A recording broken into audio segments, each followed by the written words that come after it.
नमस्कार मित्रांनो, तुमचं स्वागत आहे आपल्या चॅनलवर। मित्रांनो, लाडकी बहीण योजना मित्रांनो, हे योजनेला आता कुठेतरी ग्रहण लागलेलं आहे। मित्रांनो, तुम्ही आपल्या चॅनलवर नवीन असाल तर लाईक करा, सबस्क्राईब करा।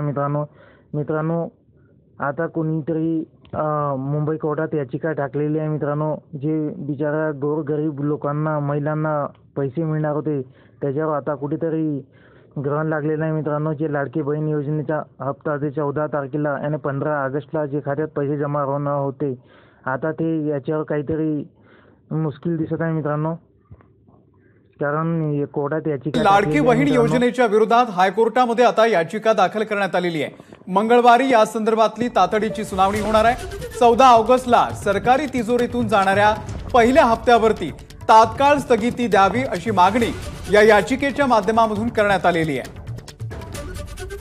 अमेय राणे आपले प्रतिनिधी या संदर्भातले अपडेट देतील। अमेय, नवी मुंबईतील नाही, याची सुनावणी आता मंगळवारी, नेक्स्ट सुनावणी मंगळवारी आहे। मित्रांनो, तेव्हाच कळेल मित्रांनो की आता ह्या महिन्यात आपल्याला पैसे मिळणार की नाही, याच्यावर कुठेतरी विचार चालू आहे। मित्रांनो, आपल्या चॅनलवर नवीन असाल तर लाईक करा, सबस्क्राईब करा।